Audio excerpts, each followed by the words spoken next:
যে সমাজে যারা এই যে মোহতারামদের মতো যারা হক এবং বাতিলটা বোঝায়, সেই ইমাম খতিব মুয়াজ্জিনদেরকে তাদের জন্য স্পেসিফিক প্ল্যান দিয়েছে। তিনি বলেছেন এই যে 1993 সালে বেগম খালেদা জিয়া যে মক্তব সিস্টেমে, যেটা আপনার মসজিদ ভিত্তিক শিশু ও গণশিক্ষা কার্যক্রম ছিল, ওইটাকে বিস্তৃত করে রাজস্বের মধ্যে আনা যায় কিনা সে ধরনের প্ল্যান আছে। এবং দেখুন, এটা আপনি 31 দফা আমরা দিয়েছি, এখান থেকে শর্টলিস্ট করে 8টা টপিক কিন্তু আমরা মাঠে নিয়ে যাচ্ছি। প্রথমে আমরা মাকে স্বাবলম্বী করি, দিয়েছেন ফ্যামিলি কার্ড। মাকে স্বাবলম্বী করো, বাবাকে স্বাবলম্বী করি, কৃষি নির্ভর দেশে দিয়েছেন কৃষক কার্ড। এবং specific plan, is not something like যে একটা ইস্তেহার দিলাম আমরা কৃষকের জন্য এটা করবো ওটা করবো, সবাই বলবে কি করবেন, এই যে এটা করব। আচ্ছা, ভালো কথা, সন্তানটাকে সুস্থভাবে, পরিবারটাকে মানে সুখী সমৃদ্ধ করতে সুস্থতা লাগবে, দিয়েছেন স্বাস্থ্য খাতে প্ল্যান।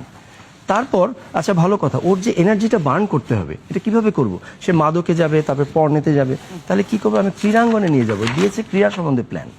আচ্ছা ভালো কথা, তো সুশিক্ষা লাগবে, 20 কোটি মানুষের 40 কোটি হাত, তো ওকে নিয়ে আমি কিভাবে সামনে আগাবো, দিয়েছেন সুশিক্ষার প্ল্যান।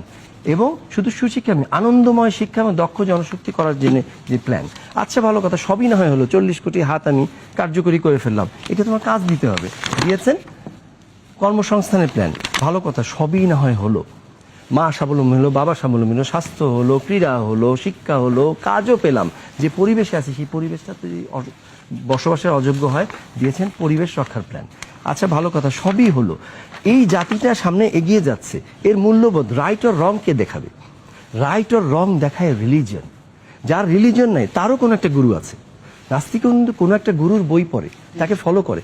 সো তাকে যে রাইট অর রংটা বোঝাবে, এই রাইট অর রং বোঝানোর জন্য যে সমাজে যারা এই যে মোহতারামদের মতো যারা হক এবং বাতিলটা বোঝায়, সেই ইমাম খতিব মুয়াজ্জিনদেরকে তাদের জন্য স্পেসিফিক প্ল্যান দিয়েছে। তিনি বলেছেন এই যে 1993 সালে বেগম খালেদা জিয়া যে মক্তব সিস্টেমে, যেটা আপনার মসজিদ ভিত্তিক শিশু ও গণশিক্ষা কার্যক্রম ছিল, ওইটাকে বিস্তৃত করে রাজস্বের মধ্যে আনা যায় কিনা সে ধরনের প্ল্যান আছে। এবং শুধু এটা মুসলিমদের জন্য না, অন্যান্য ফেইথের যারা সমমানের আছেন, পুরোহিত বলেন বা যারা আছেন প্রিস্ট বলেন, তাদের জন্য সেই জিনিসটা প্রযোজ্য হবে। এখন কথা হলো, এই সব কিছু যে 8টা আমি আনলাম, এই 8টা জিরো হয়ে যাবে যদি বেড়ায় ক্ষেত খায়।